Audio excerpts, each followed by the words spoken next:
తిరుమలలో FSSA lab ని ప్రారంభించారు CM Chandrababu. FSSA food safety and standards authority of India lab ని తొలిసారి పుణ్యక్షేత్రంలో ప్రారంభించారు. మొత్తం 12,000 చదరపు అడుగుల విస్తీర్ణతలో 19,75,00,000 రూపాయల వ్యయంతో ఈ కొత్త ల్యాబ్ నిర్మితమైంది. తిరుమల లడ్డూ ప్రసాదంలో నెయ్యి కల్తీ అంశం దేశవ్యాప్తంగా ఎంత దుమారాన్ని రాజేసిందో మనం చూసాం. దీంతో ప్రభుత్వం ఇటు టీటీడీ ప్రత్యేకంగా దృష్టి సారించాయి. భవిష్యత్తులో ఇలాంటి పొరపాట్లకు తావు లేకుండా శ్రీవారి ప్రసాదాల స్వచ్ఛతను కాపాడటమే లక్ష్యంగా ఈ ల్యాబ్ ని తిరుమలలో ఏర్పాటు చేయడం జరిగింది. కేంద్ర ప్రభుత్వ నిధులు, టీటీడీ, ఏపీ ఫుడ్ సేఫ్టీ కమిషనర్ల సంయుక్త పర్యవేక్షణలో ఈ ల్యాబ్ రూపుదిద్దుకుంది.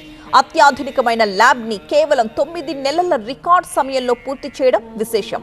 ప్రసాదాల తయారీకి వాడే నెయ్యి, నూనె, పాలు, పప్పు దినుసులు వంటి ముడి సరుకుల నాణ్యతని ఈ ల్యాబ్ లో ఎప్పటికప్పుడు పరీక్షిస్తారు.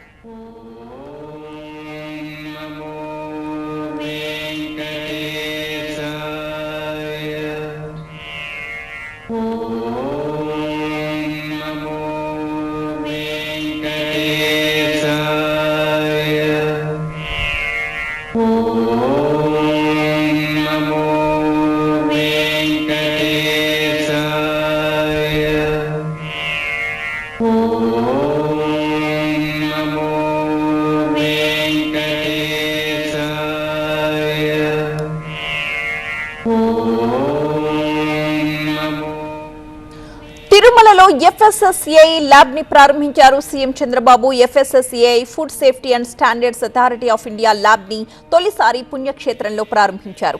12,000 చదరపు అడుగుల విస్తీర్ణతలో 19,75,00,000 రూపాయల వ్యయంతో ఈ కొత్త ల్యాబ్ నిర్మితమైంది. తిరుమల లడ్డూ ప్రసాదంలో నెయ్యి కల్తీ అంశం దేశవ్యాప్తంగా వివాదాస్పదంగా మారిపోవడంతో అటు ప్రభుత్వం, ఇటు టీటీడీ ప్రత్యేకంగా దృష్టి పెట్టాయి. భవిష్యత్తులో ఇలాంటి పొరపాట్లు జరగకుండా శ్రీవారి ప్రసాదాలు స్వచ్ఛతను కాపాడటమే లక్ష్యంగా చేసుకుని ఈ ల్యాబ్ ని తిరుమలలో ఏర్పాటు చేశారు. కేంద్ర ప్రభుత్వ నిధులు, టీటీడీ, ఏపీ ఫుడ్ సేఫ్టీ కమిషనర్ల సంయుక్త పర్యవేక్షణలో రూపుదిద్దుకుంది ఈ ల్యాబ్. అత్యాధునికమైన ల్యాబ్ ని కేవలం 9 నెలల రికార్డ్ సమయంలో పూర్తి చేయడం విశేషం. ప్రసాదాల తయారీకి వాడే నెయ్యి, నూనె, పాలు, ఇతర పప్పు దినుసులు లాంటి ముడి సరుకులు ఏవైతే ఉంటాయో వాటి నాణ్యతని ఈ ల్యాబ్ లో ఎప్పటికప్పుడు పరీక్షిస్తారన్నమాట. ప్రస్తుతం CM Chandrababu Naidu FSSAI lab ని పరిశీలిస్తున్న దృశ్యాలు మనం లైవ్ లో చూడొచ్చు. దేశంలోనే తొలిసారిగా ఒక పుణ్యక్షేత్రంలో ఇటువంటి ల్యాబ్ ని స్టార్ట్ చేశారు.